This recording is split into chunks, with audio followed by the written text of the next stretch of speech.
So how did I loss weight, what exactly I did, मैंने क्या किया, 36 kg 80 pounds कैसे लूज़ किया और अपनी बॉडी को ट्रांसफॉर्मेशन कैसे की। Come let's go and C.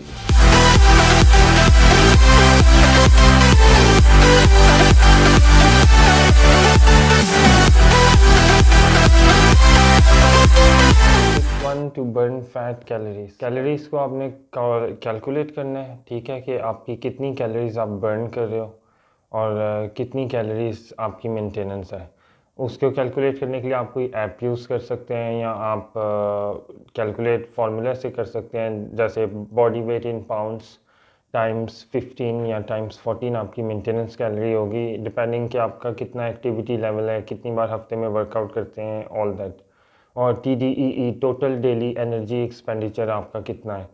BMR होता है बॉडी मेटाबॉलिक रेट, कि आप बिल्कुल सारा दिन बस सोफे पे बैठे हुए हो, कोई काम नहीं कर रहे, बेड पे बैठे हुए हो, बिल्कुल सेडेंटरी लाइफस्टाइल है। कैलोरीज वो आपकी मेंटेनेंस लेवल होगा, वो आपका BMR लेवल होता है कि आप कुछ नहीं कर रहे और इतनी कैलोरीज आपको सोने के लिए, सांस लेने के लिए, दिल धड़कने के लिए, ऑर्गन फंक्शंस के लिए इतनी कैलोरीज आपको चाहिए।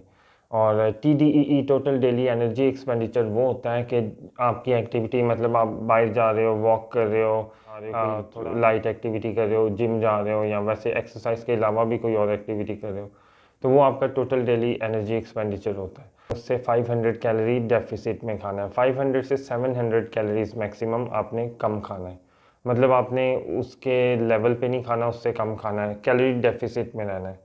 और कैलोरी कैलकुलेट करना बहुत ज़रूरी है। कोई भी आप ऐप डाउनलोड कर लें, मैं personally My Fitness Pal use करता हूँ। एग्जांपल, आप अगर 89 kg हो, सो टाइम्स 2.2 आप 195 पाउंड हो गए। मैं अभी करंटली 89 kg 195 पाउंड्स, सो उसका डेफिसिट में रहने के लिए मैं करूँगा times 10, which will give me about 1950 calories. मेरी डेली एनर्जी इंटेक होगा, जो मेरा BMR है फ़ैट लॉस के लिए। लेकिन उससे प्लस एक्टिविटी वगैरह थोड़ा ऐड कर लो। सो मैं नॉर्मली बॉडी वेट इन पाउंड्स टाइम्स 11 अपना कैलकुलेट करता हूँ और अबाउट 2050 से 2100 कैलोरीज ले रहा हूँ। अच्छा, कैलोरीज की दूसरी बात ये भी, लोग नॉर्मली चलो ऐप में तो डाल लेते हैं ओट्स, 1 बॉल ऑफ ओट्स, आपने दलिए का एक बॉल आपने खाया। अब वो दलिए के बॉल में 500 कैलोरीज भी हो सकती हैं और 200 कैलोरीज भी हो सकती हैं। सर्विंग साइज़ पे, पोर्शन साइज़ पे डिपेंड करता है। अब मैं पर्सनली रेकमेंड करूँगा कोई भी किचन का वे स्केल वाला, फूड स्केल वाला आप यूज़ करो। जैसे मैं ये यूज़ करता हूँ, एनालॉग भी होता है, ये डिजिटल है, आप एनालॉग वाला भी यूज़ कर सकते हो।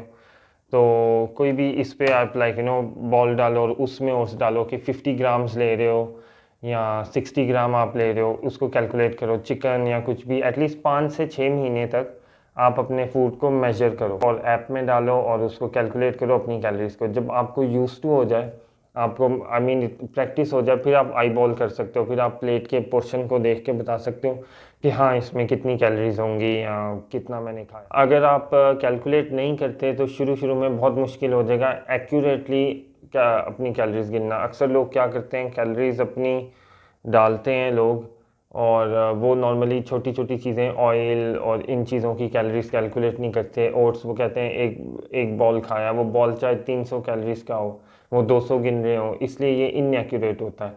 सो कोई भी फूड स्केल यूज़ करें, ठीक है, और अपनी फूड को मेजर करें। कई फूड्स को मेजर करने की ज़रूरत नहीं है, जैसे कि अंडे, ऑफ कोर्स उनका वेट करने की ज़रूरत नहीं है, एक्यूरेटली कैलकुलेट करें, क्योंकि सबसे ज़्यादा मेन फैक्टर फैट लॉस का आता ही इसमें है कि आप कितनी कैलोरीज ले रहे हो। आप खाना कैलोरी डेफिसिट पे आता है। वर्क जब फैट लॉस कर रहे हो तो वर्कआउट और कार्डियो वो सब बाकी सारी चीज़ें अबाउट 30-35% है, 65 to 75% डाइट।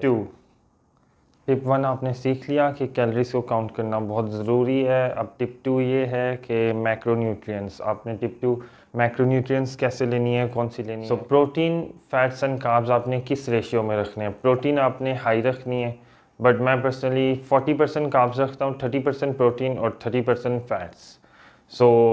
इससे बैलेंस रहता है। फैट से आपका हार्मोन्स वगैरह बैलेंस रहता है, हार्मोन्स और बॉडी के सारे फंक्शन आपके बैलेंस रहते हैं। कार्ब से आपको एनर्जी मिलती है जिससे आप वर्कआउट कर सकते हो, आपके वर्कआउट फ्यूल होता है।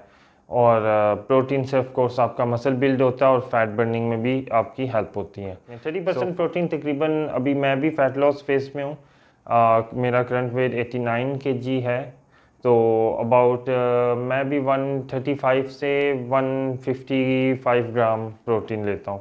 सो अबाउट 0.7 से लेके 1 ग्राम पर pound of body weight, maximum 1 ग्राम पर पाउंड ऑफ बॉडी वेट आप लें तो इनफ है आपके लिए प्रोटीन। डेली में अगर सिंपल वर्ड्स में बताऊँ आपको तो 130 से 140 ग्राम प्रोटीन इनफ होती है। कार्ब्स आपने अबाउट 200 ग्राम्स के आसपास लेने हैं, 180 से लेके 210 तक आप कार्ब्स ले सकते हैं। 30% कार्ब्स लेना है, 30% फैट्स और 30% आपने प्रोटीन लेनी है। प्रोटीन सबसे ज़्यादा डाइजेशन सिस्टम के लिए सबसे ज़्यादा कैलोरीज बर्न करता है। प्रोटीन और फाइबर, सैलेड वगैरह ऐसा फूड है कि जब आप खाते हो तो उसमें उसको डाइजेस्ट करने में भी कैलोरीज बर्न होती हैं। सो प्रोटीन बहुत ज़रूरी है, फैट्स भी ज़रूरी है। फैट्स बिल्कुल छोड़ने नहीं है आपने, अपने हार्मोन्स को बैलेंस रखने के लिए। कार्ब्स भी आपने छोड़ने नहीं है, कार्ब्स भी खाएं सारा। मैं जो अप्रोच यूज़ करता हूँ वो if it fit your macros है, IIFYM, if it fit your macros, मतलब अगर आप अपने मैक्रोज में कुछ भी खाएं, अपने मैक्रोज में उसको एडजस्ट कर लें। जैसे कि सालन खा रहे हैं, रोटी खा रहे हैं, कुछ भी खाएं, उसे अपने कार्ब्स, फैट्स और प्रोटीन में अपनी कैलोरी इनटेक में उसको एडजस्ट आपने कर लेना। So tip number 3 fat loss के लिए ये है कि लिफ्ट हैवी, वर्कआउट में लिफ्ट हैवी। ठीक है, अगर आप हफ्ते में 4 बार 5 बार 6 बार रोज़ जिम जा रहे हो और लाइट सा वेट कर रहे हो, हल्का सा कर रहे हो, 2-2 kg के आपने 2.5 kg के डंबल उठाए हुए हैं और मशीन्स पे आइसोलेटेड लाइट वेट, और आप स्वेट भी नहीं ब्रेक कर रहे, मतलब आप जोर ही नहीं लगा रहे, आप कोई प्रॉपर प्रोग्रामिंग नहीं है आपका, तो आपका फैट लॉस नहीं होगा, मसल गेन नहीं होगा, बॉडी कॉम्पोजिशन चेंज नहीं होगा। तो आपने हैवी लिफ्ट करना है, ट्वाइस अ वीक आपने लिफ्ट करना है। ठीक है, प्रॉपर प्रोग्रामिंग में आपने push pull legs, upper lower body या फुल बॉडी वर्कआउट आपने करना है। सो नंबर 1 उसमें तो आपने कंपाउंड लिफ्ट्स करने हैं, squats, deadlifts, bench press, overhead press, pull up या लेग पुल डाउन, मतलब बड़ी सही कंपाउंड मूवमेंट। फिर थोड़ी बहुत ही आइसोलेशन बाइसेप ट्राइसेप के लिए शोल्डर्स लाइक लेटरल रेज वगैरह आप ऐड कर दो। लेकिन मेन आपने फोकस रखना है कि बड़ी कंपाउंड लिफ्ट्स पे, जिसमें वो कंपाउंड लिफ्ट्स काइंड ऑफ काफ़ी सारे मसल ग्रुप को इकट्ठे आपके वर्क करता है, तो उसमें आपकी कैलोरीज ज़्यादा बर्न होती हैं और मसल भी ज़्यादा गेन होता है, वो आपके लिए ज़्यादा बेहतर है। ईगो लिफ्ट और हैवी लिफ्ट में फ़र्क है। ईगो लिफ्ट आपसे वेट नहीं उठाया जा रहा, फॉर्म भी नहीं सही और आप बस जोर लगा रहे हो, इंजरी कर रहे हो, टेढ़ा मेरा हाफ रैप करके आप बस वेट को फेंक रहे हो, मूव कर रहे हो वेट को। हैवी लिफ्ट मतलब 6 to 10 रेपिटेशंस या मैक्सिमम चलो 12 भी अगर आप कर लें, 6 to 12। लास्ट के आपके 1 या 2 रेपिटेशंस जो होंगे, रेप्स होंगे, उसमें आपका जोर लगना चाहिए, आपको पुश करना चाहिए, फील होना चाहिए। अगर लास्ट रैप पे आप स्पॉट भी लेते हो तो ठीक है। करना मसल प्रोटीन सिंथेसिस भी बहुत ज़रूरी होता है मसल गेन करने के लिए। जितना मसल ज़्यादा गेन करेंगे उतना फैट बर्न होगा, बॉडी कंपोजिशन अच्छा होगा और आप ट्रांसफॉर्मेशन कर सकेंगे। सो लिफ्ट हैवी, लाइट वेट उठाएं। अक्सर मैं देखता हूँ जिम में जाके लोग हल्का फुल्का उठा रहे होते हैं और मशीन्स पे ही बैठे होते हैं। फ्री वेट्स करें, कंट्रोल मूवमेंट करें, मशीन भी ठीक है, असिस्टेड मशीन सारे यूज़ करें, लेकिन ज़्यादातर कंपाउंड लिफ्ट्स करें।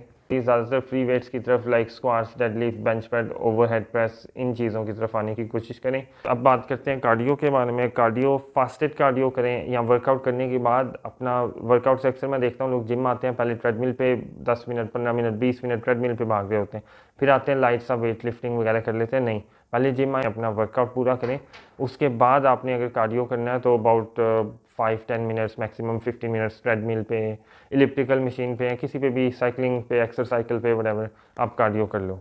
और मैं पर्सनली कार्डियो कैसे करता हूँ, मैं ऐसे करता हूँ, मैं अपने रेस्ट डे पे फास्टेड कार्डियो करता हूँ। मतलब सुबह उठ के पानी वगैरह पीने के बाद आप P low, black coffee P low और फास्टेड कार्डियो आप कर लो कुछ खाने पीने से पहले, क्योंकि बॉडी को फ़ैट बर्न करने के लिए, आपको फ़ैट को मेटाबोलाइज करने के लिए टाइम चाहिए होता है। तो अगर आपके स्टमक में कोई फूड नहीं होगा और आप फास्टेड कार्डियो करोगे तो फ़ैट मेटाबोलाइज जल्दी होगा, आप फ़ैट बर्न करोगे।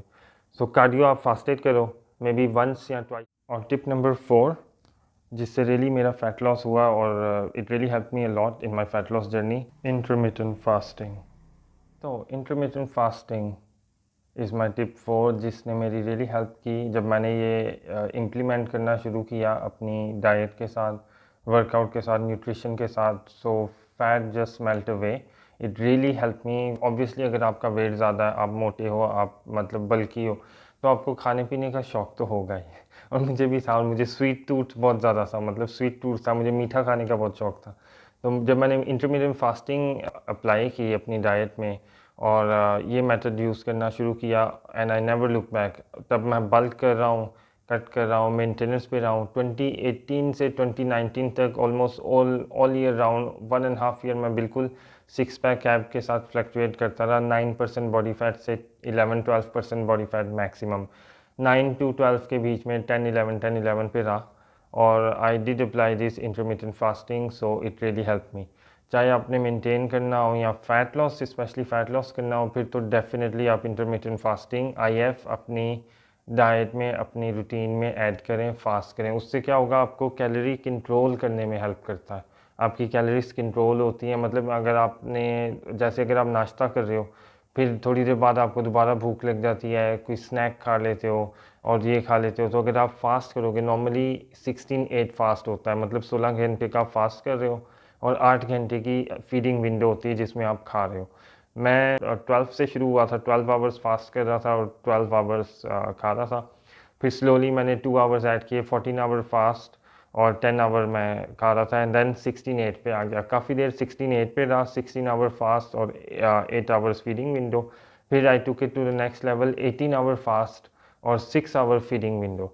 अभी मैं अबाउट 18 आवर्स या 16 आवर्स के बीच में फ्लक्चुएट करता हूँ। कभी 17 आवर फास्ट कर लेता हूँ, कभी 16 एंड हाफ, लेकिन मतलब फिक्स नहीं है। मिनिमम आप कोशिश करें कि आप 14 से स्टार्ट हो, 14 आवर फास्ट करें और 10 घंटे की विंडो में खाएं। और फिर 1-2 महीने बाद जब आप थोड़ा यूज़ टू हो जाएं, उसके बाद आप 16 आवर्स, 16-17 आवर्स इवन फास्ट करें और जस्ट आप 7 आवर्स और 8 आवर्स की फीडिंग विंडो रखें अपनी। उससे ये होगा कि आप एक तो बड़ी मील्स खा सकते हो, ज़्यादा अच्छी इंजॉयबल मील्स खा लोगे, क्योंकि रात को अक्सर डिनर भी लोगों ने, फैमिलीज गैदरिंग होती है, लोग गैदर होते हैं फैमिली के साथ, फ्रेंड्स के साथ, लोगों ने ज़्यादा खाना होता है, तो रात को भी आप ज़्यादा खा सकते हो। और फास्टिंग के बेनिफिट्स क्या हैं, ग्रोथ हार्मोन हाई होता है, फ़ैट लॉस, फ़ैट मेटाबोलाइज जल्दी होता है, फ़ैट बर्निंग में आपको बहुत हेल्प करता है, और भी न्यूमरस इसके बेनिफिट्स हैं। वो तो मैं एक स्टडी के बाद, दूसरी स्टडी के बाद, तीसरी स्टडी पोस्ट कर सकता हूँ, लिंक डाल सकता हूँ। फोकस रहते हो, फोकस आपका सही रहता है, एनर्जेटिक रहते हो और आप बड़ी मील्स खा सकते हो और कैलोरी कंट्रोल आप रखते हो। मैं तो डेफिनेटली रेकमेंड करूँगा आप फास्ट करो 16-8 minimum and then push it even to 18-6 and see what happens. बहुत सारे फास्ट के मेथड्स हैं, वॉरियर डाइट है जो 20 आवर्स फास्ट होता है और 4 आवर फीडिंग विंडो होती है। 16-8 मोस्ट कॉमन है। वाटर, पानी बहुत ज़्यादा पिएं, पानी पीना बहुत ज़रूरी है। जितना पानी पी सकते हैं, कम से कम मैं दिन में 10 से 12 ग्लास, 10 तो बेर मिनिमम है ना, 11 से 12 ग्लास एवरेज पीता हूँ और 13-14 ग्लास भी पी लेता हूँ। Water will really help you burn fat and metabolise that fat. कभी कभी अक्सर हमें प्यास लगी होती है और हम सोचते हैं कि भूख लगी है, तो जस्ट प्यास लगी होती है, ग्लास ऑफ वाटर पिए तो भूख और वो टेम्पटेशन कुछ खाने की चली जाती है। पानी बहुत ज़रूरी है, एटलीस्ट 10 to 12 ग्लासेस, जो 250 ml का ग्लास होता है वो 10 से 12 ग्लास आप पिएँ।